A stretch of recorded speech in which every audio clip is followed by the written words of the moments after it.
Om Jnanatimidandhasya Jnanam Janashalakaya Chakshurunmilitam Yena Tasmai Shri-Gurave Namaha. Reading Bhagavad-gita as it is, translation and commentary by His Divine Grace A.C. Bhaktivedanta Swami Prabhupada, Chapter 13, titled Nature, the Enjoyer and Consciousness. Today we're going to cover 5 verses, texts 8 to 12. The Sanskrit is as follows.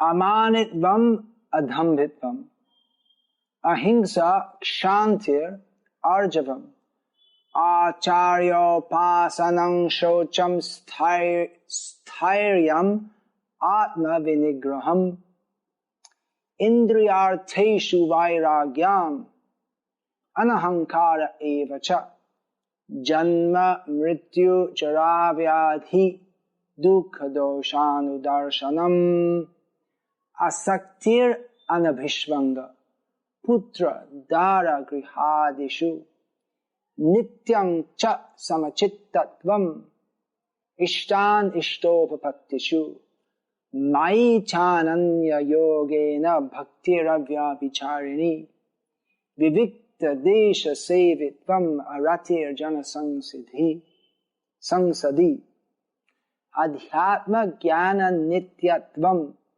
tattva jnana artha darshanam etaj jnanam iti proktam ajnanam yad atonyata. Now please listen very carefully to the translation. Lord Krishna is describing the elements of knowledge. They are as follows: humility, pridelessness, non-violence, tolerance, simplicity, approaching a bona fide spiritual master, cleanliness, steadiness, self-control, renunciation of the objects of sense gratification, absence of false ego, the perception of the evil of birth, death, old age and disease, detachment, freedom from entanglement with children, wife, home, and the rest, even-mindedness amid pleasant and unpleasant events, constant and unalloyed devotion to me, Krishna says, aspiring to live in a solitary place, detachment from the general mass of people, accepting the importance of self-realization and philosophical search for the absolute truth. All these, Lord Krishna says, I declare to be knowledge, and besides this, whatever there may be is ignorance. So here, Lord Krishna is describing what is knowledge. The whole Bhagavad-gita is meant to give us knowledge because we are in ignorance of our spiritual situation. So this Vedic culture or traditional Indian culture or Hindu culture has always been high regard for knowledge. And knowledge specifically meant Vedic knowledge. And in the present time also, up to the present day, in India, people, they highly regard knowledge, the acquisition of knowledge, people who are learned. However, in the modern age, what was traditionally the subject of study, Vedic knowledge, of which the highest level of knowledge is spiritual knowledge, that has been almost totally supplanted by mundane knowledge. And people are very interested in getting university degrees And that is also one kind of knowledge. In the Vedas it's said that there are two kinds of knowledge. One is para-vidya and the other is apara-vidya. Para-vidya means the knowledge of the world beyond, or supreme knowledge. And knowledge of this material world is apara-vidya, or knowledge that although getting knowledge, it releases us from the ignorance of being complete barbarians, we may say that. And if we get knowledge in the present age, we study, and the knowledge, it releases us from having to be a manual laborer, you could say. If you get knowledge, then you can do some work which involves the mind rather than the body, and in this way, knowledge lifts us to a higher platform. But actually, material knowledge, it's not what Lord Krishna describes as knowledge here. This simply knowing something about this material world, how to be an engineer, how to be a doctor, that knowledge, ipso facto, will not release us from this material world. Material knowledge won't release us. It will cause us to be more and more attached to this material world by increasing the illusion of thinking that this material world is a place that is desirable for us. Therefore, the great Vaishnava Acharya Srila Bhaktivinoda Thakur has sung, Jaro Bidya Jato Mayar Bhaibhav Tomar Bhajane Badha Moha Janamya Anitta Samsari Jeev Ke Kare Gadha, which means that knowledge of this material world, Jara Vidya, cultivating knowledge of this material world, it's simply another display of Maya, or the illusion that typifies and binds us in this material world.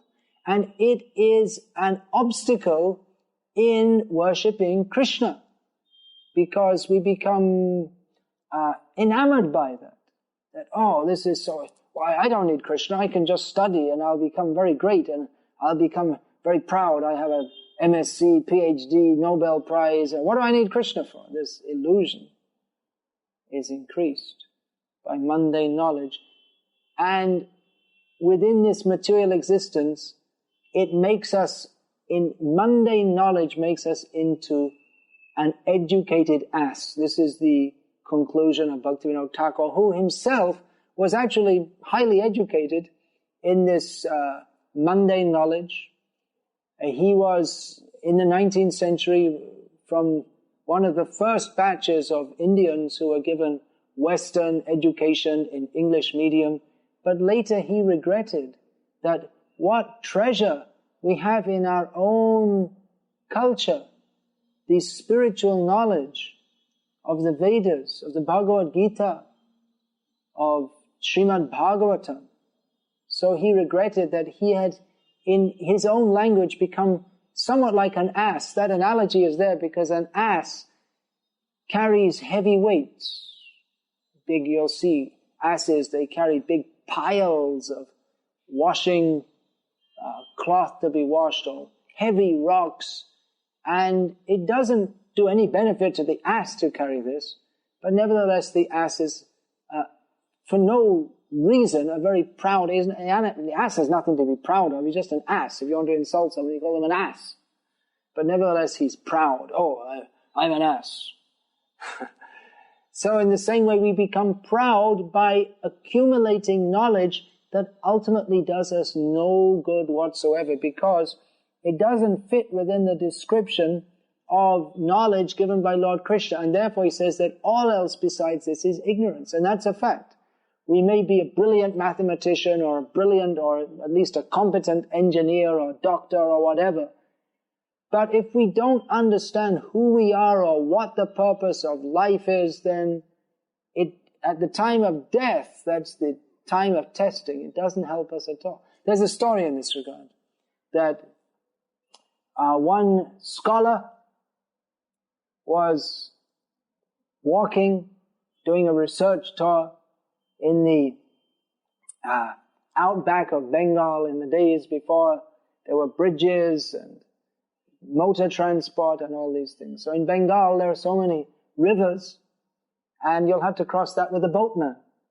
So they came to one big broad river, and the scholar who was on a biological tour he was gathering specimens, botanical or something like this tour. Then he got in the boat where there was a boatman, and the boatmen generally they're uneducated because they don't need a big education to row a boat across a river. They make their living by rowing a boat. So they're rowing a boat, and the scholar saw in the river so many fish, and he said to the boatman, you know what that fish is? It's a magarmach. He said, that's a magar. But how much do you know about pisology anyway? Pisology? What's that? You never studied pisology? The study of fish. Oh, you wasted 25% of your life. So the boatman's rowing, and as the boatmen, they had the habit, they'd row, and at the same time they'd chant the holy names of the Lord. Hare Krishna, Hare Krishna. That was the culture. People would plow the fields and sing the names of the Lord. They would spin cloth and sing the names of the Lord. That's education. Even without knowing how to read or write, if you know that we have to worship the Lord, that is education. So the boatman, he wasn't educated in reading and writing or all these things, but he chanted Hare Krishna. He knows, I'm a servant of Krishna. So they were going, and some birds flew overhead, and the scholar became very excited. Oh, you see those birds? He said, yeah, I see those birds. Oh, they're very rare migrating ducks. So then the pundit said scholar said to the boatman that, have you studied ornithology? What?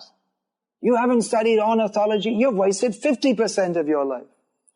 Then as they were crossing, it was the monsoon season, and the clouds were gathering, and the scholar pointed out to the boatman, oh look, that's a very interesting formation of clouds. Have you studied meteorology? No. Oh, you've wasted 75% of your life. But the boatman said, well, I'll tell you one thing. Those clouds means there's going to be a big storm soon. And we're only halfway across. It's a big, wide river. We're only halfway across. So very soon a big storm came up, and the boat was rocking, and it capsized. And in the meantime, the boatman, he was swimming, and the boatman called out to the scholar, do you know how to swim? No. Do you know who is Krishna? No, you've wasted 100% of your life. He's going to die without thinking of Krishna. So all our knowledge, bhajan kara, sadhan kara, marte janme hoy. In Bengali it said, everything we do, here it said our bhajan, our worship, that will be tested. But definitely at the time of death, if we simply know how to build bridges and mend motor cars, and we can pass general knowledge tests, it's not going to help us. It's our consciousness that is important. If our consciousness is pure, we will go to a good destination. If our consciousness is completely pure by thinking of Krishna, we will go to Krishna. But if our consciousness is polluted by mundane thoughts, Kam, Krodh, Lobh, Moha, Mada, Matsarya, this lust, greed, anger, illusion, the madness of identifying with this body and envy of others, then we shall have to take birth in a lower species. We will be trapped again and again in birth and death. Therefore, Krishna describes what is actual knowledge means that we should develop good qualities, qualities that are conducive for our spiritual development. Krishna describes them: humility, pridelessness, amanitvam, adambhitvam. These two are very similar. Humility, not desiring to be honored by others. Amanitvam, and adambhitvam, that not behaving in a very haughty way with others, very proudly. So, non-violence. Non-violence, that's described in the Srimad Bhagavatam further. Nati hingsrena. One cannot completely avoid violence because even accidentally we might tread on some animal, or we might say something we don't intend to make others feel bad, but they take it in a different way and they feel that we're insulting them. So, but we should not deliberately give harm to others. Tolerance. We should tolerate. This material world is full of many difficulties. Simply studying ABC, MSc, this will not give us the knowledge, the wisdom to tolerate the vicissitudes of this material world, understanding that this material world by its very constitution is a difficult place. So we have to remember Krishna and go on in this world. Simplicity. Of course, all these terms could be explained in great detail, and Srila Prabhupada has actually given a long purport here. Please, I'm asking again and again, please read these books. You'll be so grateful. I know if on my request you start reading this book, I know you'll be very grateful to me. But I'm just telling you what Prabhupada and what Krishna and all our acharyas have given. So all these qualities, simplicity, approaching a bona fide spiritual master, this is essential. One cannot make spiritual progress just by reading books. Reading Bhagavad-gita is essential, but one has to be guided by a spiritual master who has developed these qualities. Cleanliness, external and internal. External cleanliness by regularly taking bath and brushing teeth and changing clothes, keeping our house and quarters clean, and internally clean by thinking of Krishna, especially by chanting the names of Krishna. Hare Krishna, Krishna Krishna, Hare Hare, Hare Rama, Rama Rama, Hare Hare. Steadiness. One should be very steadily, calmly fixed in his vow to serve Krishna. Self-control, this is very similar. That our senses should not control us. We should be in control of the senses. Renunciation of the objects of sense gratification. Not that, oh, ice cream, I must eat it. TV I must, something interesting, I must watch. No. Control the senses. Fix the mind on Krishna. Absence of false ego. Instead of thinking, I'm so great, we should think, Krishna is great.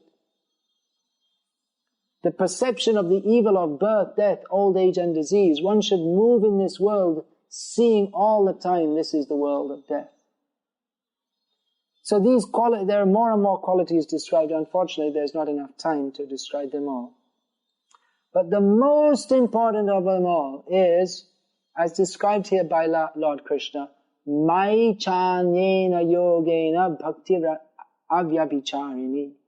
Ananya yoga. One should be fixed in bhakti yoga to Krishna without any deviation, all the time fixed on Krishna. And then automatically all these other good qualities will develop. We should try to develop good qualities, but at the same time we should understand that really good qualities can develop if we place our lives in Krishna's hands, if we surrender to Krishna, if we follow the process of bhakti yoga to Krishna. So this is real knowledge. Knowledge was traditionally imparted in the gurukuls. That was meant first and foremost for character training. That's why I'm saying, this boatman, he may not be educated, ABC, MSc, all these things, but his character was very high because he knew that the purpose of life is to understand Krishna. So he was not a frivolous person. Whereas they may be very educated in book knowledge, but because they have no knowledge of the purpose of life, generally nowadays we see people are very educated, but it's very often you see the people, the more educated they are, the more doubtful they are about God, the more atheistic they are, and they think that all sinful things like free sex and eating dead animals and pornography, all these things, they're okay, they're all right, there's nothing wrong, it's good. So the modern education is so far away from the real purpose of knowledge that in the name of knowledge it's actually promoting ignorance. Ignorance of the soul, ignorance of the purpose of life. and ignorance of even how to act like a civilized and cultured human being. At the present time, there's more an supposed education than at any time in history. Every little kid's being sent for some kind of education, but the result is they're producing monsters. People who, more and more sinful population, people don't know, they don't care that animal eating is sinful. They don't care taking intoxication is sinful. In the name of education, they're promoting. You'll see in the colleges, the boys and girls are all mixing up freely. And then where's the question of developing higher qualities? Where's the question of developing higher knowledge? They say that higher knowledge means to have a university degree, but that's not higher knowledge. Higher knowledge means the knowledge by which we can control our senses and fix our mind in pure loving devotional service to Krishna. How can we say that someone has higher knowledge if his consciousness is like that of a dog or a cat? The dog is simply interested, where is there some food? Where is there some female dog that I can enjoy myself with? And if any other dog or cat or other being interferes, then he'll show his teeth. So the modern man is not developing higher qualities. He's actually developing lower quality, or not developing, but receding, devolution, going backwards. We say that the progress of human society is not progress, it's regress, because proper knowledge is not being given.